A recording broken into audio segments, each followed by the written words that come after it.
Posiblemente es penoso cuando se está implementando un sistema acusatorio, un proceso penal acusatorio, un proceso nuevo en México, darnos cuenta que desde el 2004 hasta hoy se viene copiando, ¿no?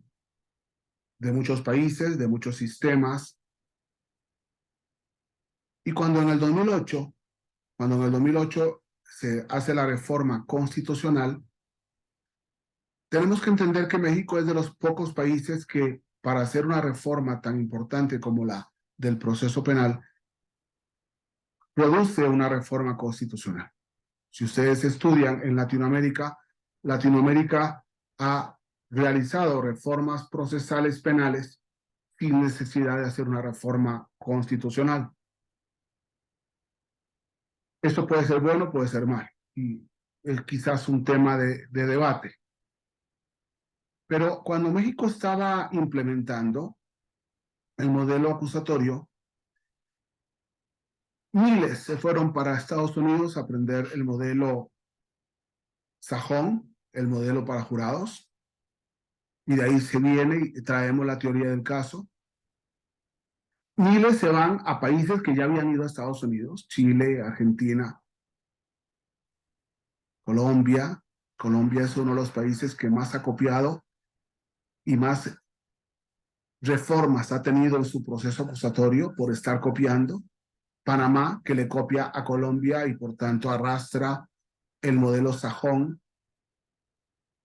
Y México, con una reforma constitucional, con un código que debió haber sido coherente con la reforma constitucional, logra líneas distintas, una línea constitucional y una línea normativa o legal, y, y los capacitadores y los procesalistas se van a Estados Unidos a estudiar y enseñan acá algo que es contrario a la Constitución y al Código Nacional de Procedimientos Penales con su reforma en el 2016.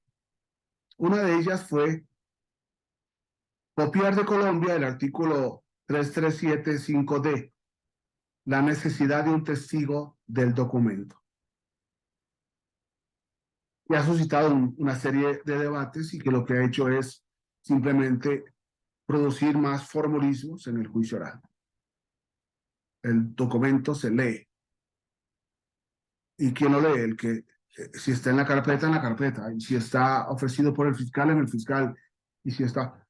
Y entonces hemos hecho una diferencia por culpa de Colombia de la prueba documental y la prueba documentada. La prueba documentada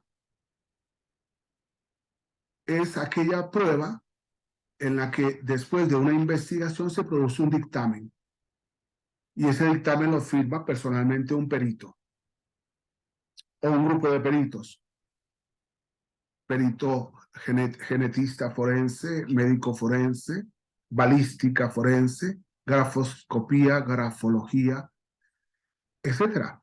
Y entonces es lógico que ese dictamen solamente se puede introducir o se puede leer en el juicio, solamente se puede introducir o leer en el juicio por el perito que redactó el dictamen, porque cualquier otro testigo sería impertinente. Y entonces ahí es donde se entiende la prueba documentada, que es introducida por lectura cuando el fiscal, al interrogar al perito, al policía, produce errores en su memoria o en su conocimiento o en su recuerdo, y entonces le permite al fiscal a través de este perito introducir la lectura parcial, total, las conclusiones, lo contundente respecto al peritaje. Y ahí se entiende la prueba documentada y el perito, el testigo del documento. Por el contrario, los documentos demás, el contenido de un pasaporte, el contenido de un carnet, el contenido de una certificación, el contenido de un escrito, lo que sea, se lee. Simplemente se lee porque no puedo dárselo al juez para que lo lea sino que debe leerse en la publicidad de la audiencia de debate.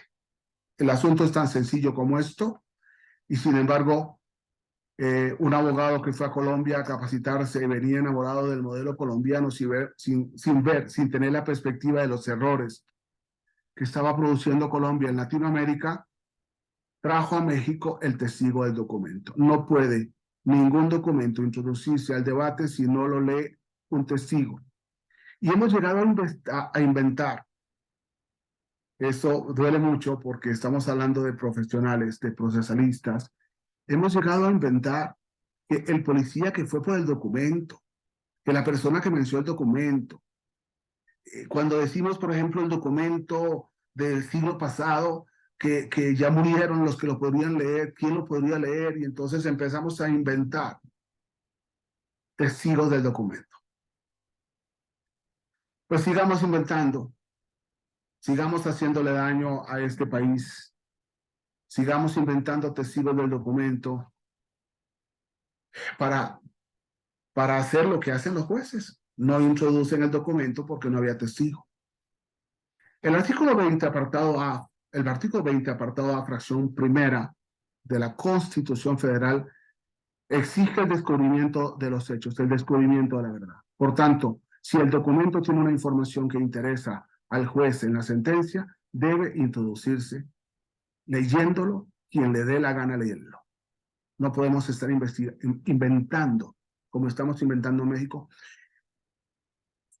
miles de situaciones en las cuales la prueba no ingresa, no se desahoga y el juez tiene que absolver a un culpable. O peor todavía, porque se le impide a la defensa condenar a un inocente. Benditos jueces.